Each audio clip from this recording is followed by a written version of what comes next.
Assalamualaikum warahmatullahi wabarakatuh. Perkenalkan, nama saya Melinda Saputri. Saya dari kelompok nomor absen 41-45 akan mempresentasikan makalah kami tentang etika produksi, konsumsi, dan distribusi perspektif Islam.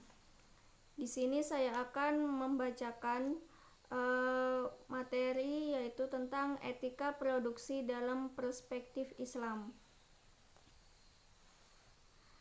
Sebagai kegiatan yang menghasilkan barang dan jasa, produksi menekankan hubungan antara input yang digunakan dan output yang dihasilkan. Posisi produsen adalah memenuhi kebutuhan masyarakat. Tujuan ini memiliki implikasi yang luas.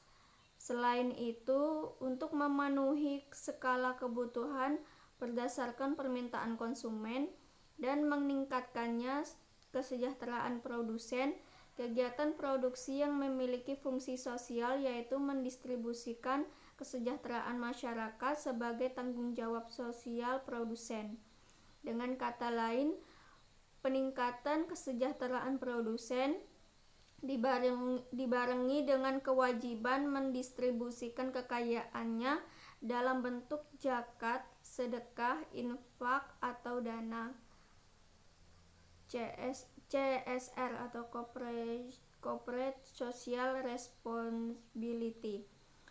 Tujuan pemenuhan kebutuhan masyarakat dan peningkatan kesejahteraan produsen dilakukan dalam koridor syariah, yaitu larangan menjalankan bisnis yang bertentangan dengan Islam atau larangan menghasilkan barang dan jasa haram serta dapat menghancurkan martabat manusia.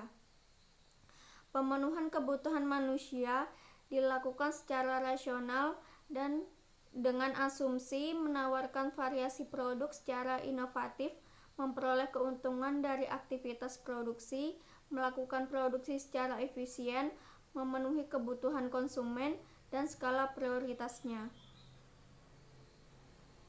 Dalam konteks ini, pemberian benefit atau seperti zakat, infak, sedekah, atau dana CSR tidak mengurangi tingkat keuntungan produsen. Sekian dari saya. Materi selanjutnya akan dibacakan oleh Mas Ferdi. Etika konsumsi dalam perspektif Islam. A. Konsep konsumsi. Salah satu persoalan penting dalam kajian ekonomi Islam ialah masalah konsumsi. Konsumsi berperan sebagai pilar dalam kegiatan ekonomi seseorang atau individu, perusahaan maupun negara.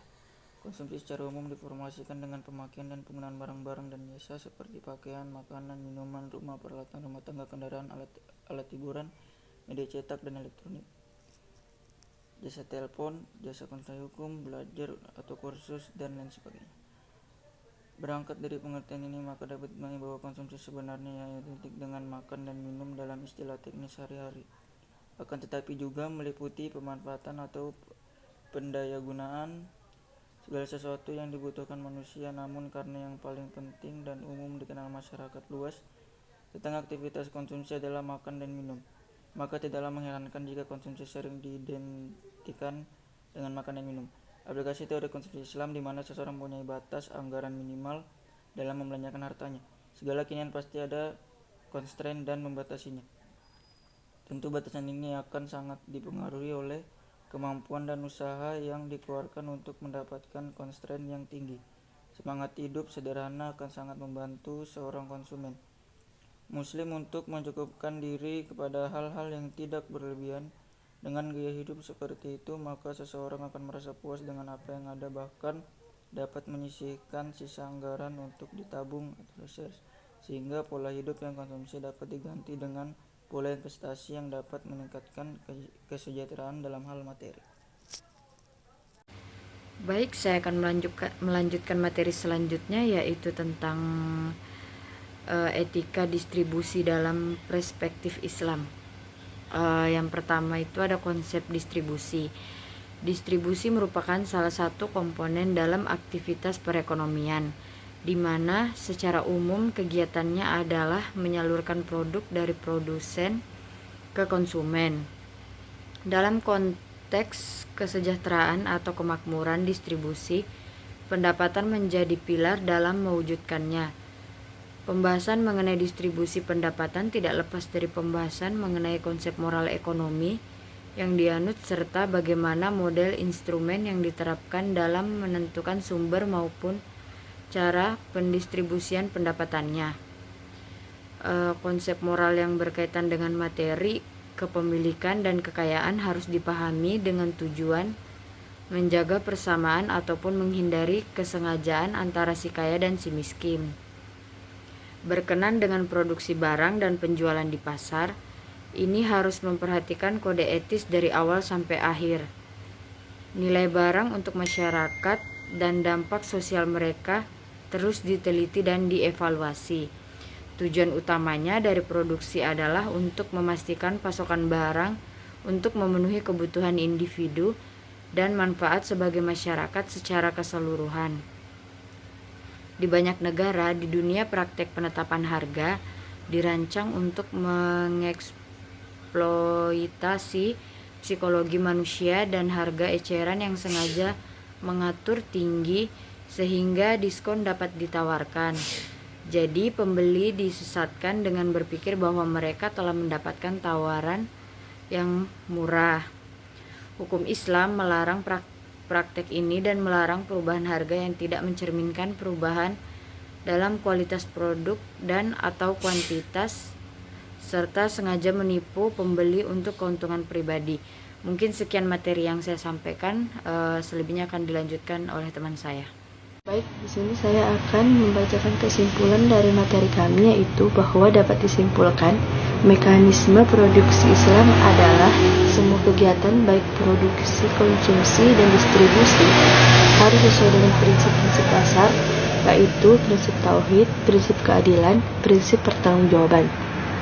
Manusia dapat berproduksi, konsumsi, dan distribusi harus sesuai dengan etika Islam yang menjadikan kemakmuran dan ketentraman dalam bermasyarakat. Etika dalam berproduksi adalah peringatan Allah akan kekayaan alam, berproduksi dalam lingkaran yang halal.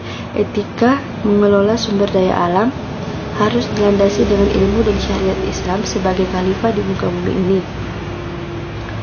Dalam teori produksi memberikan penjelasan tentang perilaku produsen dalam memaksimalkan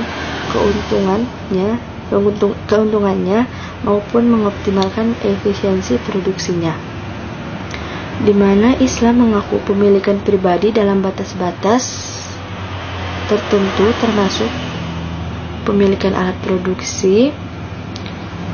Akan tetapi hak tersebut tidak mutlak. Konsumsi adalah sebagai pilar dalam kegiatan ekonomi seseorang atau individu,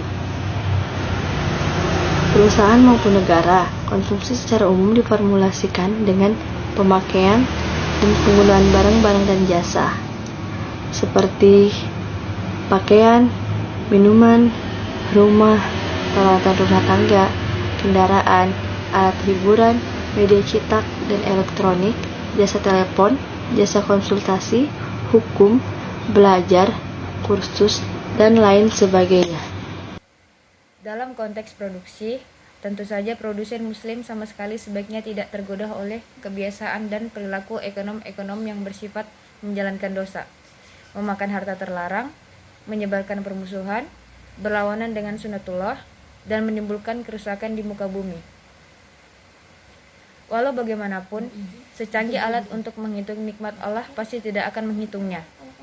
Pertama, berproduksi dalam lingkaran halal. Islam dengan tegas mengklasifikasikan barang-barang sil'ah atau komoditas yang dapat diproduksi, yaitu thayyibat, yang merupakan barang-barang yang secara hukum halal dikonsumsi dan diproduksi. Kedua, perlindungan kekayaan alam hendaknya dilakukan dengan tidak merusak lingkungan alam. Dalam mekanisme proses kegiatan produksi, setidaknya terdapat 3 prinsip yang harus dipenuhi oleh produsen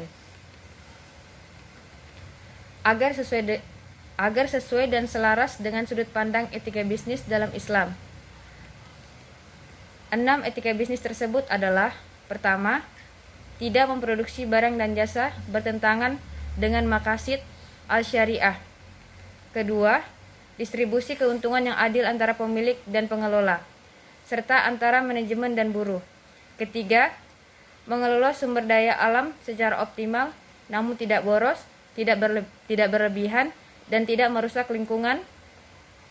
Keempat, mengoptimalkan kemampuan akal dan profesionalitas dalam mengelola sumber daya. Karena faktor produksi yang digunakan untuk proses produksi sifatnya tidak terbatas, manusia perlu berusaha mengoptimalkan kemampuan yang telah Allah Subhanahu wa Ta'ala berikan.